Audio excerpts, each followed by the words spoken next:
होली का क्रम 13 तारीख को शायद होली जलेगी, 14 तारीख को गुरंडी रहती है, होली खिलाते हैं। होली में मोटे मोटे ढूंढ जलाए जाते हैं।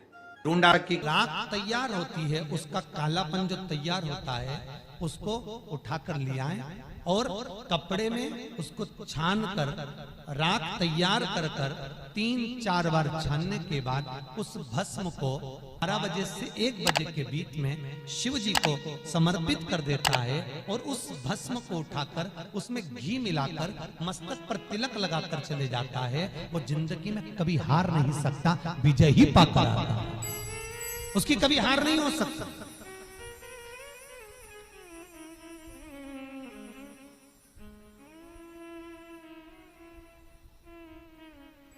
वो कभी हार नहीं सकता।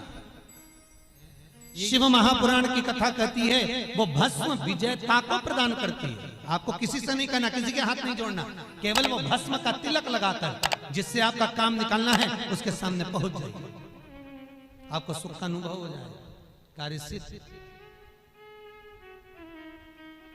तो भस्म इतनी प्रबल होती है।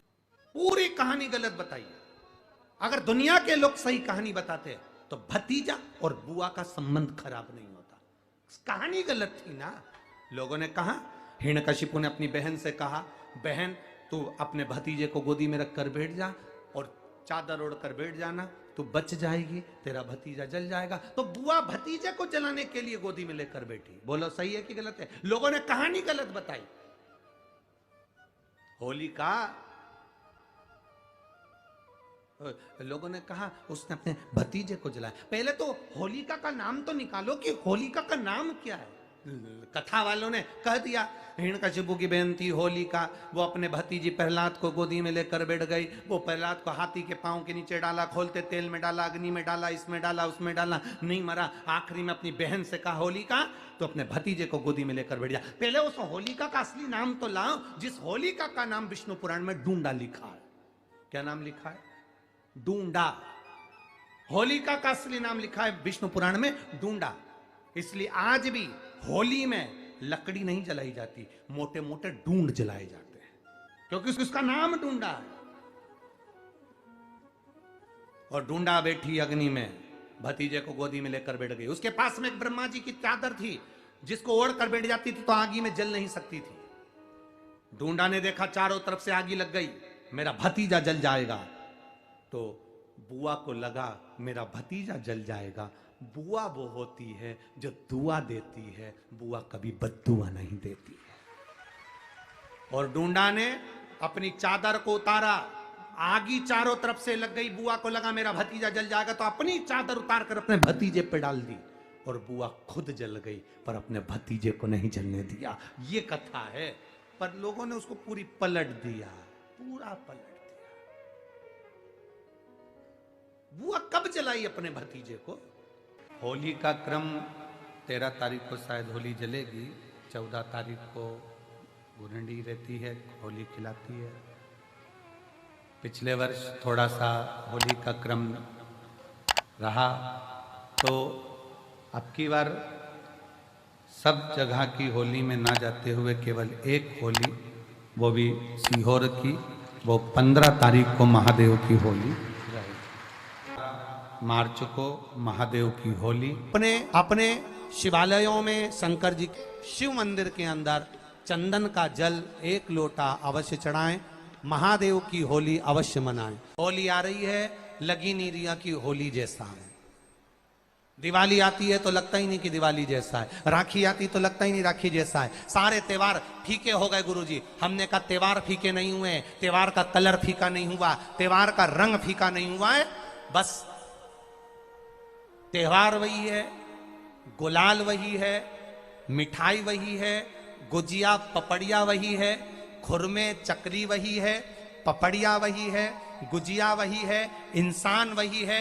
बस बाजार में से जो रौनक समाप्त नहीं हुई है, रौनक आपके भीतर की समाप्त हो गई। आपके भीतर इतनी ईर्ष्या भराती गई, इतनी ईर्ष्या भराती गई, इतनी ईर्ष्या भराती गई कि वो ईर्ष्या के कारण, उस अहंकार के कारण, उस अहम के कारण तुम एक दूसरे से मिलना पसंद नहीं कर पाते। पहले के लोग कहते थे हमारे यहाँ जब होली होती थी इतने लोग आते थे, मिलने जाते थे, गुलाल लेकर जाते थे। आजकल तो कोई दिखता नहीं है। कारण केवल इतना सा है, तुम्हारा अहंकार, तुम्हारा ईगो, तुम्हारा अभिमान तुम्हें अपने घर से बाहर नहीं निकालता। तुम घर से बाहर नहीं निकलते अपने अहंकार के कारण, अपनी काया के कारण, अपनी अभिमतता के कारण। आप दूसरे से मिलना पसंद नहीं करते। जरा सा कोई ने कलर लगाया तुम्हें क्रोध आ गया, जरा सा किसी ने गुलाल लगाया तुम्हें गुस्सा आ गया, जरा सा कोई आया भाभी जी भैया जी करके गुलाल लगा गया, तुम न न न न न न नो नो नो नो,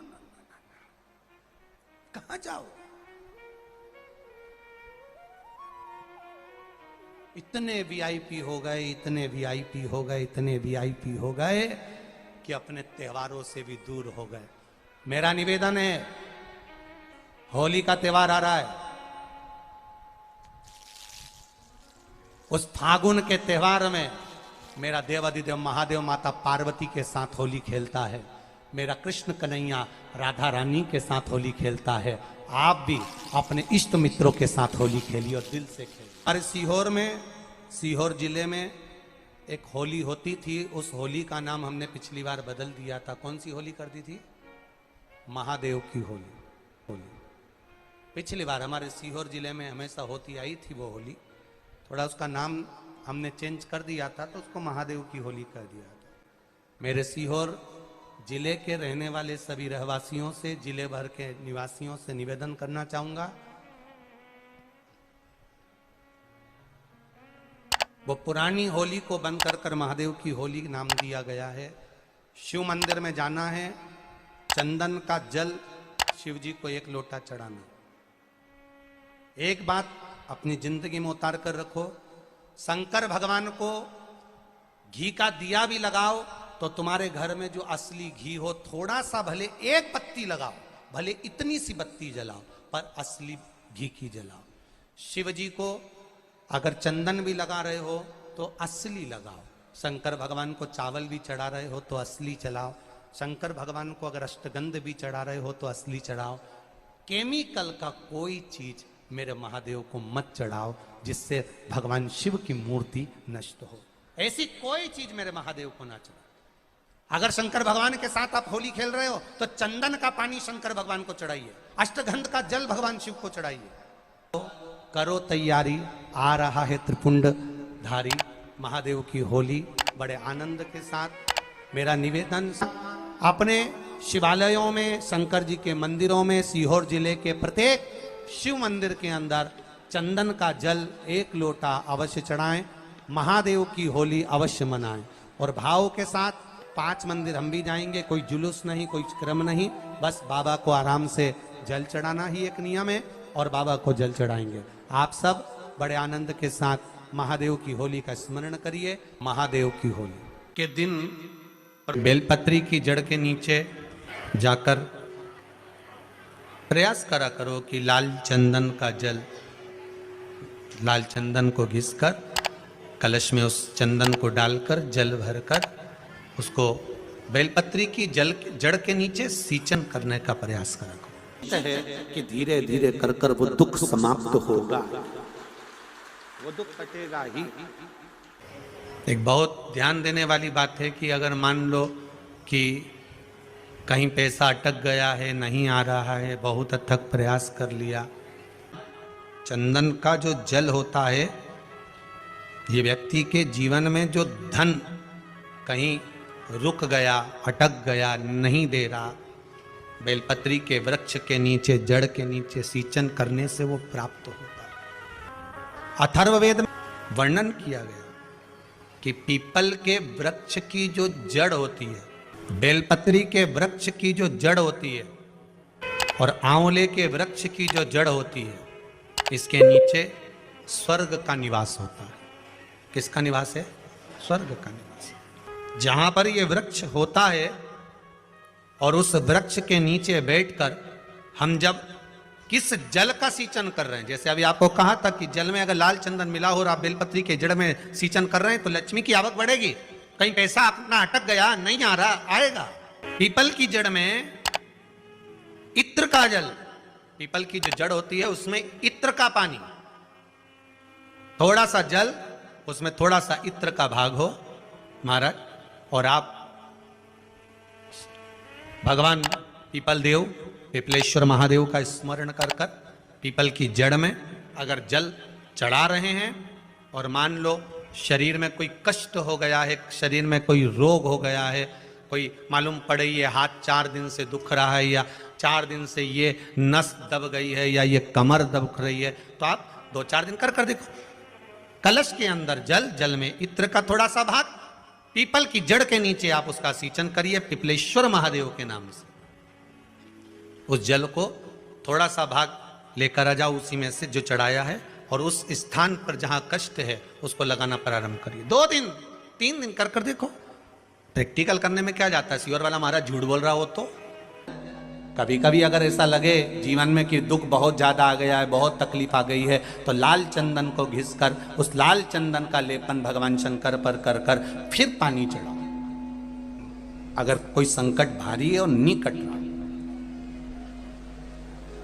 जैसे किसी नारी का गर्भ नहीं ठहर रहा, 15 साल हो गए, 20 साल हो गए, 25 साल, जैसे इसने लिखा एक माता ने कि 18 साल की बेटी हो गई थी पर संतान में पुत्र नहीं, तो उसने भाव से कथा सुनी।